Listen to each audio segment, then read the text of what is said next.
Merci, j'attends que M. Messic arrive. Alors, je vais commencer par 2 citations. La première citation: il nous faut construire par la régulation cette voie nouvelle où les États arrivent à bien réguler avec des acteurs privés. Il nous faut construire une régulation coopérative. La deuxième citation: ce que je veux dire simplement, c'est que c'est déjà compliqué de créer une entreprise.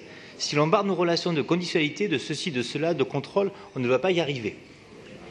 Je laisse à l'assistance le soin de reconnaître dans ses propos ceux du président de la République pour la première, chantre du nouveau libéralisme toiletté de coopération, et ceux de notre collègue Jean-Louis Missica lors d'une intervention sur cette délibération en 2014. Merci. Ce que l'on constate surtout, c'est qu'à un moment, on a des rapports de force qui arrivent à définir un mode de régulation de l'économie, puis les crises chamboulent les cartes. Dans les années 80, après les crises pétrolières, c'est le modèle Thatcher-Reagan, le modèle libéral, qui a gagné.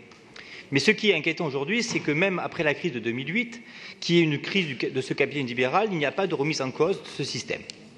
On est encore plus loin de la logique libérale dans cette illusion entretenue d'un ruissellement vertueux qui partirait des premiers de cordée. Le problème, c'est que beaucoup font les frais de cette idéologie aujourd'hui. Certes, malgré tout, il y a des premiers de cordée, des entrepreneurs qui souhaitent et parviennent à avoir un impact positif sur la planète et sur l'amélioration des conditions sociales de leurs contemporains. Mais force est de constater que nous avançons encore trop lentement. Pour gagner cette course contre la montre, c'est que celle qui nous impose les changements climatiques, on ne peut pas se permettre de laisser faire les agents économiques qui raisonnent trop souvent à court terme. C'est pourquoi la puissance publique doit intervenir pour modifier ce cadre structurel et donner des incitations pour des changements parfois radicaux et de pratique. Appliqué à Paris, cela veut dire, entre autres, d'établir des critères pour soutenir ou non un acteur économique du territoire. Encore une fois, mais nous n'arrivons pas à un accord, nous n'avons pas de sujet sur le fait que la ville de Paris soutienne l'activité économique. C'est très bien, il faut le faire. Nous plaidons juste pour qu'elle le fasse de manière cohérente et efficace avec des critères. Cohérente d'abord. Tout le monde se souvient par exemple du parcours du combattant encore inachevé d'ailleurs pour permettre à la dernière métallurgie de Paris de poursuivre son activité ou de la difficulté d'aider à l'installation de halles alimentaires. Pourquoi? En partie parce que la ville avait établi des règles, des critères pour délivrer ces aides auxquelles les acteurs devaient se conformer. Pourquoi donc toutes les subventions au développement économique rapportées en 5e commission ici, conseil après conseil, sont-elles magiquement exonérées des exigences réclamées à d'autres, dans d'autres circonstances et d'autres lieux? Parce qu'ils disent innover dans le secteur du numérique et des nouvelles technologies. Là, en l'occurrence, des biotechnologies appliquées à la santé. L'argument est un peu court et pas suffisant. Efficace ensuite. A-t-on un retour exhaustif de l'utilité des projets soutenus?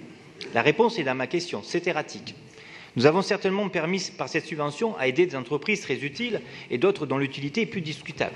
D'où la nécessité, à notre sens, d'établir des critères concertés nous permettant de cibler notre soutien. Donc nous n'avons pas abandonné la délibération, mais nous allons donc nous abstenir parce qu'il y a des projets que nous pensons tout à fait souhaitables et d'autres que nous pensons moins souhaitables. Donc je vous remercie de votre attention. J'espère qu'un jour, on va enfin définir une liste de critères de savoir comment on va attribuer une subvention ou pas à telle ou telle entreprise. C'est ce qui nous manque aujourd'hui et nous demandons encore ces critères. Merci Jérôme Glaise. La parole est à Jean-Noël Acquois.